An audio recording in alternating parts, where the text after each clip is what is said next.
And that's what everybody in her farm knew her as. She got married. She became Bridget Potterton. She legally changed her name, which means she legally had to change her name with the VRE. Right? And her license now, name on the license needs to be reflected in her marketing, but everybody knew her as Bridget Fanning. How does she get around that? Hyphenate. She could be like Prince and market herself as the realtor formerly known as Bridget Fanning. She's a broker. She can file the DBA of Bridget doing business as Bridget Fanning. That's a good thing. That's how she gets around it. But if you are getting married, you're considering changing your last name, and you've built up a reputation and a name in a farm, talk to me first. Because if you want to keep your original name, you're going to have some challenges, because if you change your name, and then you change your license, then you have to go by that in any of your marketing and advertising. The idea is every consumer that comes across you needs to be able to identify you on the VRE website and trace your name back. So who are you and who's your responsible broker? I'm not sure if I really answered the answer to this question. I didn't give you one. Because I don't know the answer. Can't have an answer for stupidity. Well, you're giving me a vague question. It's like you get stuff from people I'm sorry. that you have no idea who they're from. I'm like, I don't know. Okay, so this is required, my question is it required for people in emails to identify themselves with the VREs? Yes, I would put that in your email signature. You all have that. Here's what the biggest thing you guys don't do is have an email signature. Amateur hour. Please have an email signature that, Bridget, you're smiling. Oh, I heard Jennifer say amateur hour. It is. Yeah, I mean, I get so many emails from you guys that have questions, and all it is your name and the email, and I'm like, then I gotta go look for your phone number. But that brings up another point. Every communication you have going out there should have your VRE number and your real license name in there. So I got a hand over here, then I'll get back over here. How can do you have to change, separate the two VRE numbers? The personal business is just a slash, or do you have to write VRE the whole thing out? How do you? You can put them, yeah, with a slash. Yeah, as long as they're on there. So this may be a sort of so on Facebook, I don't have a Facebook page yet, business page, but on my regular personal page, I have, what to do, wife and mom, and then I have realtor at KW. Just the fact that I'm stating that I'm a realtor at KW, do I have to have my license number on there? Somewhere on your page. So, Not your name, personal page? your personal page, yes. You don't have a business page, you're using a personal page and business. And I haven't posted anything business related or anything, I'm just stating that that's what I do. If you're stating you're a realtor, then that's still Okay. showing that you're in business as a real estate agent. That's so important. I'm glad you answered that. Thank you. Sarah? Just a comment, Michael Lewis Marketing Suite has really cool email signatures that you guys could just preload. Nancy uses hers, Kurt uses his, so you should look at the end of their email and just make one for yourself. And at least your email problems will be solved and it will look really good. And I'd like to add, you can use that on anything. You can, it's a publisher item, so you can put it on any piece of paper, if you want to put it on your resume, if you want to put it somewhere else, you can put it anywhere. As long as you have a publisher. Well, yes. But you can get that from the office. Yeah, we have Put it on- publisher. Yeah. Or it's whatever the Apple one is. Pages. Pages, it does for pages too. Ricky? If you do email marketing, I would highly recommend you do not photograph it with your email signature. Because you're going to flag this spam about twice as often. I couldn't hear what he said. Could you repeat that? Like if you mass email people, like if you mass email your database and instead of just having text in your signature, you have like a photo like she's talking about with all the information in it, the spam filters will flag your email as spam twice as often as if than if you just had text. So you'll see your deliverability rates go down when you do mass email with the photos.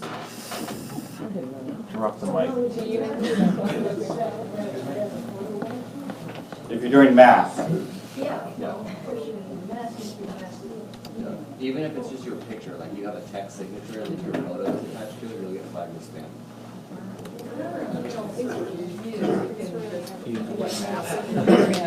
Yeah, like, yeah. What does it mean? Like when you email them. That's our hand back there, Jennifer? No. Okay, so this page where it says solicitation materials compliance. So this is, I'm preparing you for 2018. And are you ordering materials in 2017? Those two things are the rules you should be following moving forward. So in 2018, you're not scrambling to get this taken care of. Yeah. You're not taking a magic marker to your signs and writing in a number. But get the name and the number of the licensee, direct reflection of what you have on your license. And then the responsible broker's identity, meaning the name under which the broker is currently licensed by the BRE and conducts business. It says the broker's number is optional. Put it in there.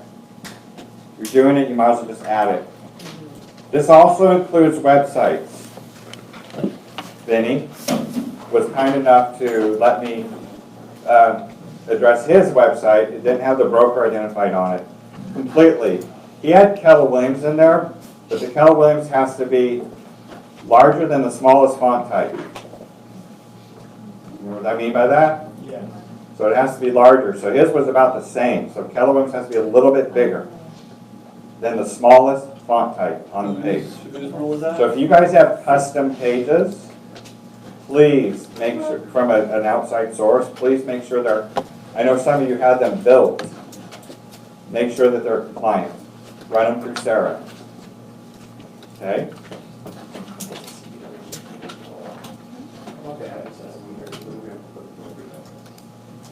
The address. Business cards. Business card. Business card. Yeah, my business card. Okay. I know business card on this stuff as well. No.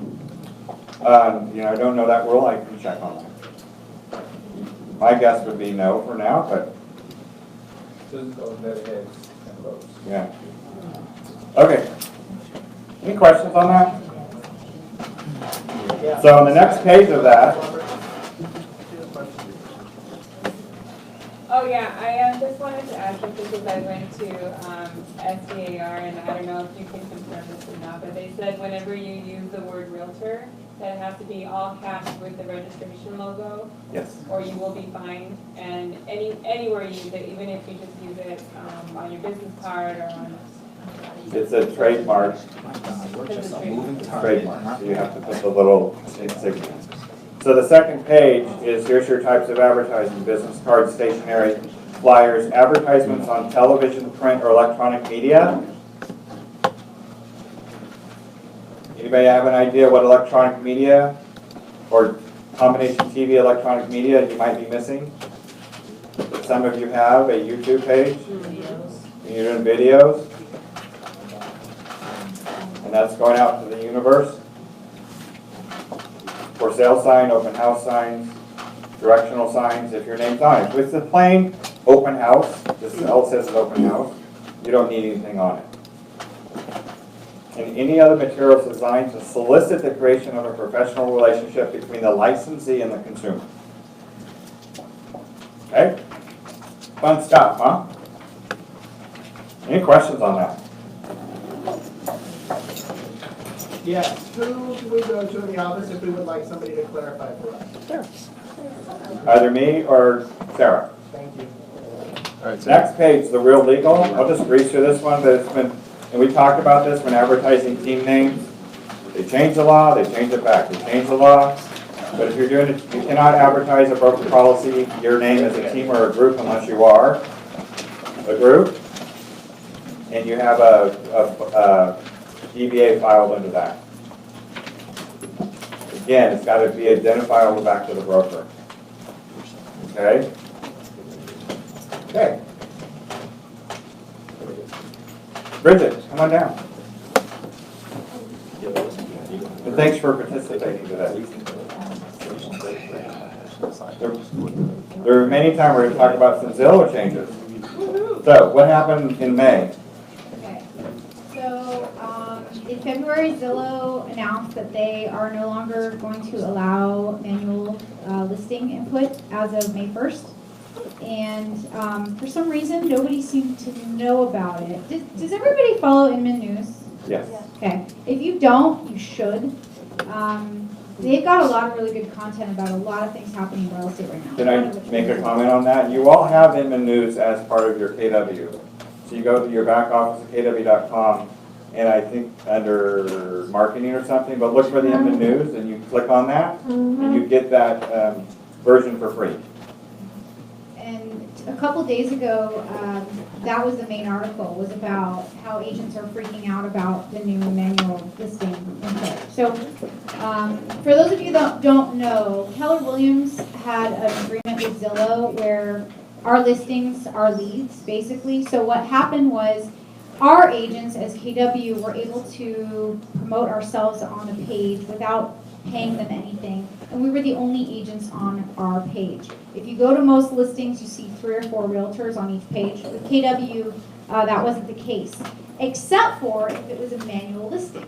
So if you were a manual listing, they didn't recognize us as KW because it goes through KWLS if it's automatic. So what would that mean for you, and why am I telling you that? So basically, what happens is when you're manual, you don't get the benefits of KW. Why would you put manual? Well, for me, I almost always was doing manual listings because I always list my properties at 6 a.m. on Thursdays or 6 a.m. on Fridays, and if I do an open house on Saturday, it may not even be up by then. And that was a big problem for me. I had to make a decision.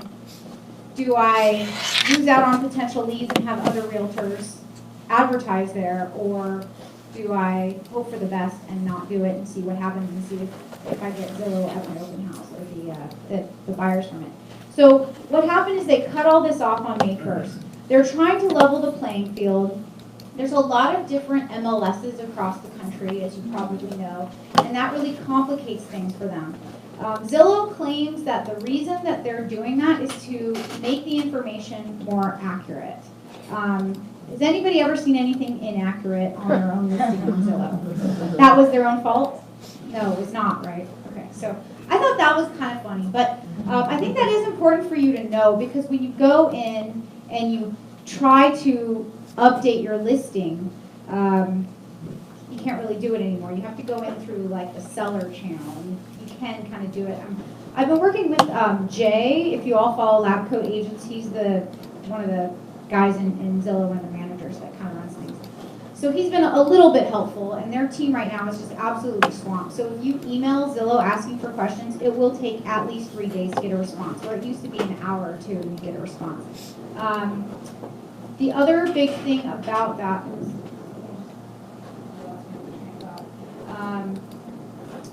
so the other part about inputting is what kind of impact is that going to have on our listings? Anyone want to guess? More calls. You should get more leads if you're the only agent on them.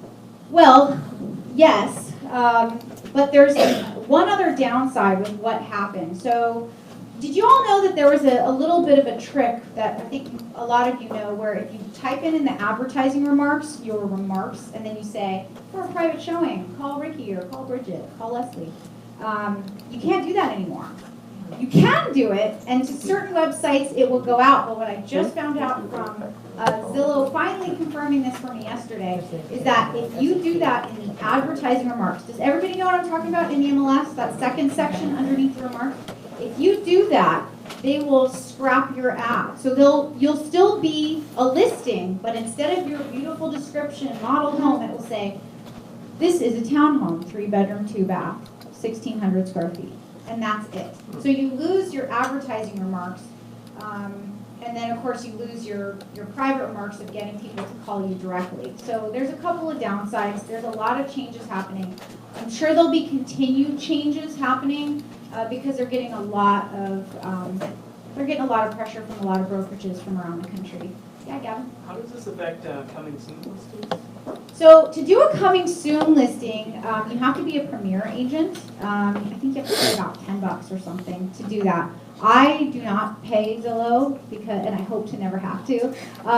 Not the biggest fan of Zillow for a lot of the things that they do. But if you do want to do coming soon listings, you can advertise as a premier agent. You don't have to pay for your website zip code leads to do that.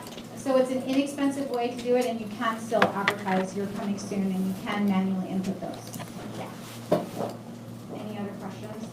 There's a lot more information probably coming up in the next couple months. So again, if you are not subscribed to Inman, do it now and start reading those articles. There's really good content in there, and these are affecting you, whether you're a listing agent or you could be getting listings soon. This is important, okay? I have a general question with Zillow, and if anybody's had the experience of not having your listing populate for one reason or another, and what you did. Because we have an agent right now that's having this and is getting a lot of pressure from the seller. Yes, so that is a common problem because all the sellers want to see their stuff on Zillow. So you have to contact, if you can't manually do it. So what happens now is the new manual edit your listings now goes to this page that says, thank you for your edit. It will be up to 72 hours, but you didn't do any edit. So their website's a little funky right now. So what you have to do, you have to contact Zillow directly, and you basically have to give them a hard time. I had to contact customer service 3 times and then get Jay involved before they would actually respond. So again, I think they're really slow right now. You've got to be a little aggressive. I hate to say that, but you do. And that's how you're going to have to get your listing changed if there's problems. Yeah. And Mike, tell me if I'm remembering this wrong, but a year or 2 ago, when Zillow and Trulia merged, didn't they lose their contact with the MLS? Like nothing automatically populates anymore. They don't syndicate. Am I on track? So KWLS still syndicates to It those. does, but others don't. Like Joe Schmo Realtor. So those, they either have to come up with a, that was another reason That's why why they changed that. manual started. Yes. So they have to either come up with their own program, and again, this was all in that article. I would really encourage you guys to read this. They either have to have their own syndication, or they have to do it through their MLS. And I was hoping to not have to mention this, but that's one of the big reasons that Upstream is coming into play. That Upstream is coming into play. Has everyone heard of Upstream? Okay, so basically Upstream should have been invented so that things like Zillow wouldn't happen, but it did. And so they actually just announced yesterday that Upstream is no longer going to do exactly what they thought. What the idea was is instead of going in and inputting in your MLS, you were going to input in Upstream. And then you were able to, the cool thing about it was you were able to syndicate wherever you want. You could syndicate to every website out there. You could choose where it went. It was going to be a more generic MLS for people that have access to MLSs across the country. They really sold it big time at KW Family Reunion, and the idea was, I thought, brilliant. Unfortunately, a little too little and too late.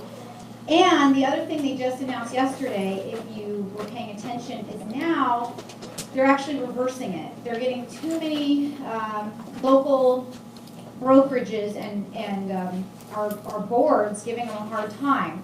So what they're doing now is you're going to still have to put it in your MLS, and then you syndicate to Upstream. So Upstream is basically going from first position to second. So you'll still be inputting it into Sandicor no matter what, and then syndicate to Upstream, and then from there you'll choose where it goes. But that means you can choose whether it goes to Zillow, whether it goes to Trulia. Right now it's an all or nothing. You have the checkbox right on the MLS. So that was supposed to give us more options. It still will. It's just not going to be our first place to go, which means that we're all still going to be divided out in separate MLSs. I was kind of hoping at one point we'd all be able to figure out a way to work together, but at this point it doesn't look like that's going to happen. So today, when I go on a listing appointment, I can accurately say to somebody, you know, you want to at least list with a KW agent, preferably myself, because if you list with some smaller brokerage, you're not going to get onto it. Yes? No? That's a little, I wouldn't recommend doing that because we don't know what each individual brokerage agreement has. But they are pulling them through Sandicor. So people can still do it through Sandicor. You don't need to do it through, anybody who has access to Sandicor can use Zillow. So it's not really an advantage. Yes? Sandicor doesn't provide a fee for Zillow. No. That's what So Zillow, part of the reason they changed the policy now is because people were manually uploading because Sandicor wasn't allowing it. there's a lot of problems with that. First of all, people were uploading and then refusing to take it down after it's sold because they were still advertising on it. So that's part of the reason we got rid of it. But now Zillow has agreements with all of the major brokerages to get a feed. KW started it, but now like Coldwell Banker, Century 21, those brokerages all have agreements, and it has to come from the brokerage. So there are a lot of like boutique brokerages that don't have a syndication agreement with Zillow yet. But for the most part, the bigger ones do. And part of They the give us reason that reminders. they're doing that is they're hoping that the smaller brokerages will apply pressure to Santa Cruz to release our fees. Ashley. Sandicor is in the final steps of solidifying an agreement with Zillow. So they will be syndicating again. All right. And also, they did give, just one little added thing, they did give a lot of small brokerages a 3-month window to get theirs fed. So even the local ones may still have access to do that. Again, really read that article. I thought it was really well written and really important stuff. So if you have 5 minutes, just go through and read it. If you need me to text it to you or whatever. Post it on the inter-office page, or link to it. I will do that. And then everyone sign up for that Inman News. Really good information. That's all. Great job. Thanks, Bridget. So the stuff we went over today, besides what Bridget, thank you very much, Bridget, for that information. Are these my rules? No. No, they're the BREs. I'm just here to, I'm the messenger, don't kill the messenger. Right? You guys have been a great group. Thank you very much for your time today. And then pull up your seats for next time.